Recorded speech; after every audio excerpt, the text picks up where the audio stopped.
नमस्कार, मैं महेश। आप देख रहे प्रथम न्याय। यहाँ मौजूद है दादर के शिवाजी पार्क में, जहाँ पर आखिरी दिन है भारत जोड़ो यात्रा का, जहाँ पर राहुल गांधी पे आने वाले हैं। और इस आखिरी दिन की खास बात यह है कि इसके जरिए पता चल जाए कि चुनाव में क्या कुछ होने वाला है, क्योंकि जितनी सारी संख्या यहाँ पे देख रही है आम आदमी के, आपको नजर दूर दूर तक लोग यहाँ पे मौजूद है। तो इससे ये पता चलता है कि जो भारत जोड़ो यात्रा है राहुल गांधी का कितना सफल हो पाया, उसकी जानकारी हम यहाँ पर जुड़े कुछ लोगों से लेंगे। चलिए आज मिलते हैं। तो ऐसा मौजूद है शिवसेना से उद्धव ठाकरे के कई सारे नेता। सर, क्या लगता है कि भारत जोड़ो यात्रा है, आज इसका आखिरी समापन है, क्या ये चुनाव में कितना असरदार होने वाला है, या मोदी हवा को या फिर लहर को कह सकते रोक पाया कि नहीं है? देखिए, ऐसे है कि हम उद्धव साहब के आदेश पे चलने वाले शिवसैनिक हैं। आज भारत जोड़ो यात्रा का समारोह है, लेकिन महागठबंधन का यहाँ पे ये जो सभा आयोजित किए हैं, हमें पक्ष प्रमुख उद्धव जी ठाकरे, इन्होंने सारे शिवसैनिकों को आदेश दिया कि ये बंबई में होने वाली प्रचार की ये सभा है और इसमें सारे महागठबंधन में जितने भी आघाड़ी में जितने भी पक्ष है, छोटे बड़े, सभी लोग आज यहाँ पे आए हैं। लगभग लाखों की तादाद में यहाँ पे सारे पक्ष के लोग, सारे पार्टी के कार्यकर्ता यहाँ पे मौजूद है। और आज जो हम लोग लड़ाई लड़ रहे हैं, ये किसी व्यक्ति के ऊपर, किसी पक्ष के ऊपर हम लोग लड़ नहीं रहे हैं। हम जो लड़ाई लड़ रहे हैं, ये लोकतंत्र बचाने की इसमें हम लोग लड़ रहे हैं। संविधान को हम लोग बचाने के लिए हम लोग जो लड़ रहे हैं, कि आज आपने देखा है कि संविधान कहाँ पे खतरे में आ रहा है, लोकतंत्र कहीं ना कहीं खतरे में आ रहा है, और ये लोकतंत्र, संविधान, ये बचना जरूरी है। आज हम लोग जो यहाँ पे खुली सांस ले रहे हैं, ये डॉक्टर बाबा साहेब आम्बेडकर, इनकी ये देन है। और ये देन जो उन्होंने संविधान रचा है, वो संविधान की पालेमल्ली होनी नहीं चाहिए। वो संविधान बचाने के लिए हम लोग लड़ाई लड़ रहे हैं। और ये उस तहत आज ये प्रचार का नारेल भी शायद यहाँ पे आज हो सकता है। सभी पार्टी के आला नेतृत्व यहाँ पे आने वाले हैं। और आज से ये बंबई में जो कल आचार संहिता लगी है, इस तहत आज शायद इसकी खुंखार या फिर इसकी पुकार यहाँ से आज मुंबई से शुरू हो सकती है। लेकिन योगेश जी की बात करें, इससे पहले कई सारे मसलों पर ये जो गठबंधन टूटा था, जहाँ पे सपा अलग हो गया था, बसपा अलग हो गया था, मायावती ने कुछ अलग किया था, तो आपको क्या लगता है आज वापस जोड़ के चुनावी रणनीति बात हो पाएगी कि नहीं, ये सफलता है कि नहीं? देखो, पर हर एक पार्टी की विचारधारा अलग है। हमारी शिवसेना की विचारधारा हिंदुत्व को लेके कल भी थी, आज है और कल भी रहेगी। बाकी के पार्टी की विचारधारा अलग है, कोई सेक्युलर के विचारधारा से है। लेकिन सारे लोग जो यहाँ पे इकट्ठा हुए महागठबंधन में, वो संविधान बचाने के लिए यहाँ पे हम सब एक हुए हैं। हमने जब बचपन में प्रतिज्ञा ली थी, हमारे बचपन में स्कूल में हमको कहा जाता था, तो हम बोलते थे भारत मेरा देश है, सारे भारतीय मेरे भाई बहन है, और इस तहत हम लोग चलते थे। लेकिन आज आप देख रहे हो, हिंदू मुस्लिम में झगड़ा लगाना, और हिंदू हिंदू में झगड़ा लगाना, मराठी मराठी में झगड़ा लगाना, ये जो द्वेष की भावना है, ये कहीं ना कहीं खत्म होनी चाहिए। और आज हम लोग ये सारे लोग आए हैं, ये विचार भले ही अलग अलग उनके रहेंगे, पार्टी के विचारधारा अलग है, लेकिन संविधान बचाने के लिए हम सारे लोग सारे इकट्ठा आए हैं। और हम उद्धव साहब को मानने वाले, उद्धव साहब जो हमें आदेश देंगे, जैसे हमको कार्यकर्ता को कहेंगे, उस तहत हम लोग सब शिवसैनिक यहाँ पे आ जाए। लेकिन बीजेपी कहती है कि जितने सारे चोर है सब मिल करके एक सही इंसान को बर्बाद करने पीछे लगे, तो यानी आपकी जो पार्टी है, जो गठबंधन है इंडिया करके, उसको चोर कहा जा रहा है। देखो, बीजेपी क्या कहती है तो वो प्रूफ करके बताया। ऐसे तो हम लोग ने भी, आप गूगल पे सर्च करोगे the most securest person in the world, तो आपको एक ही नाम याद दिखाई देगा। तो हम ये नहीं कह रहे, ये तो गूगल कर रहे हैं। वो चोर कह रहे हैं, क्या कर रहे हैं? मुझे एक बात बताओ, अशोक राव चौहान जी जो पूर्व मुख्यमंत्री रह चुके हैं, उनके ऊपर एलिगेशन, उनके श्वेत पत्रिका में आपने ये किया, आदर्श से बड़ा घोटाला है। और आपके पार्टी में आने के बाद वो संत और साधु हो गए।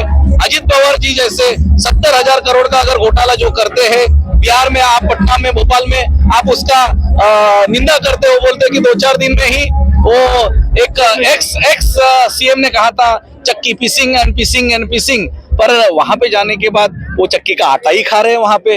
दूसरी बात, हर एक कोई भी है ना, आप देखो कि शिवसेना उद्धव बालासाहेब ठाकरे की जो भी खासदार थे, आमदार थे या फिर लोक प्रतिनिधि थे, उनके ऊपर ईडी की कार्रवाई करने के बाद अगर उनके गुट में या दूसरे पक्ष में जाने के बाद सब ईडी की कार्रवाई रोक दी गई है।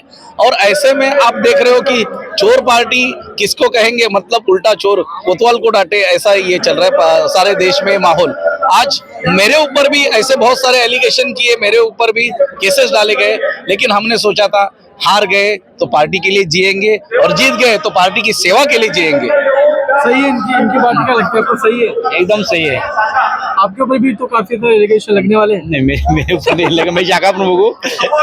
साहब बोले वो सब सही है, वही मैं भी वही बोलने वाला था, लेकिन वो सब बोले कि वही हमारा एजेंडा है, बाकी कुछ नहीं है। क्या लगता है इस बार 400 पार हो की जो वादा की है, 400 पार होने की जो वादा की है मोदी ने, आपको क्या सफल हो पाएंगे मोदी, या फिर जो आपकी इंडिया पार्टी है, गठबंधन की पार्टी, उसको ना सफल कर पाएगी? इंडिया पार्टी सफल हो जाएगी, हम वादे के साथ बोलते हैं। लेकिन बीजेपी ने तो बड़े बड़े काम कर दिए ना अभी। राम मंदिर का मुद्दा खत्म कर दिया, धारा 377 हटा दिया। देखो, इसमें मैं आपको बताना चाहता हूं कि धारा 370, इसमें धारा 370 में ए और बी कलम है। ए कलम का अलग ये उसका ये है, और बी कलम का जो बाहरी आदमी वहां पे कोई भी जमीन परचेस करना या बाहरी आदमी को वहां पे जो मज्जा होता वो एक कलम हटा दिया गया है।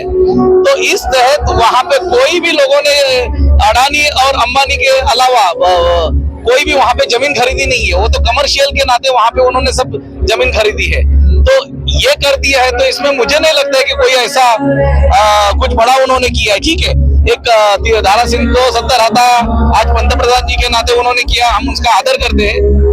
जो मंदिर की आप बात कर रहे हो कि 500 साल पुराना मंदिर हमने वहां पे ये किया है, बनाया है, ये मंदिर ये धार्मिक भाव है। राजकारण में, लोकशाही में ये धार्मिक मुद्दे को लेके आप इलेक्शन चुनाव लड़ना नहीं चाहिए।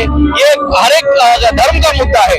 कोई बोलेगा हमने मस्जिद इतने करोड़ की अब बनाएंगे, हमें भी वोट दे दो, तो ये पंतप्रधान का मुद्दा नहीं हो सकता है। डेवलपमेंट, काम, विकास, इसके ऊपर आपके ऊपर चर्चा होनी चाहिए, उसके ऊपर आपकी राजनीति होनी चाहिए। अगर यही मंदिर बनाएंगे तो पंतप्रधान जी को हमने सभी लोगों ने जो चुन के दिया है वो मंदिर बनाने के लिए नहीं चुन के दिया है। तो ये है। तो मेरा भी एक सवाल है, 2016 में जब छत्रपति शिवाजी महाराज के लिए अरबी समुद्र में उन्होंने फूल ऐसे डाले थे और भूमि पूजन किया था, आज 7 साल हुआ, हमारे छत्रपति शिवाजी महाराज का स्मारक कहाँ पे है?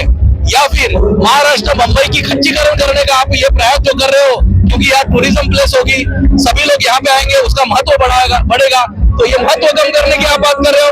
पंतप्रधान जैसा व्यक्ति, आदरणीय पंतप्रधान जैसे व्यक्ति 7 साल के बाद भी वहां पे एक ईंट नहीं लगती है, ये हमारे लिए दुर्भाग्य की बात है। तो प्रधानमंत्री बोल बच्चन है, हाँ, बोल बच्चन आदमी है।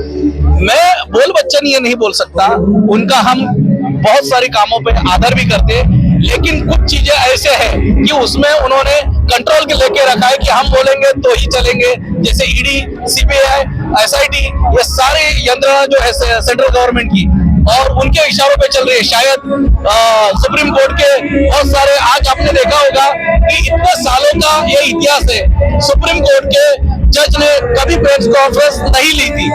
पहली बार ऐसा हुआ कि उन्होंने प्रेस कॉन्फ्रेंस लेके बताया कि हमें बहुत सारा दबाव आ रहा है। ये किसका दबाव है? इसके पहले कभी दबाव नहीं था। तो कुछ घटनाएं ऐसी है जो हमें बिल्कुल पसंद नहीं है। लोकतंत्र खतरे में है, हम वही बताना चाह रहे हैं। लोकतंत्र और लोकशाही खतरे में है, इसको बचाने के लिए हम सब इकट्ठा आए हैं। आगे सवाल आपसे ये रहा कि काफी लोग कह रहे हैं कि उद्धव वापस बीजेपी में जुड़ने वाले हैं, क्या ये मसलों पे कुछ? देखो, ये पार्टी का नेतृत्व है, पार्टी का ये सोच है। उद्धव साहब जहां कहीं पे भी जाएंगे, हम उनके साथ, उनके छत्र छाया, उनकी छाया बन के हम उनके साथ ही रहेंगे। उन्होंने अगर सोचा होगा कि हम यहाँ पे ही खड़े तटस्थ है, तो उन्होंने कुछ अच्छा ही सोचा होगा, या फिर उन्होंने आगे कुछ आगे की सोची होगी तो अच्छा ही सोचेंगे, ऐसा हमें लगता है। मैं उद्धव साहब उनका शाखा प्रमुख हूँ। मैं भी यही बोलता हूँ कि जो उद्धव साहब सोचेंगे वही होगा। हम लोग उनके साथ में रहेंगे, क्योंकि उद्धव साहब की जो दूरदृष्टि है उस पर ही हम लोग की आशा डटी हुई है और वो हम जीत के रहेंगे। और उनके पीछे जैसे है वैसे सब। आपको एक बात बताना चाहता हूँ कि ये शिव तीर्थ है, यहाँ पे खाली दसरा मेला होता है, वो दसरा मेला में ये शिव तीर्थ पूरा भर जाता है। अभी तो ये पूरा गठबंधन साथ में है, कुछ कम नहीं होगा, ये सब पूरा कारवा बढ़ते जाएगा।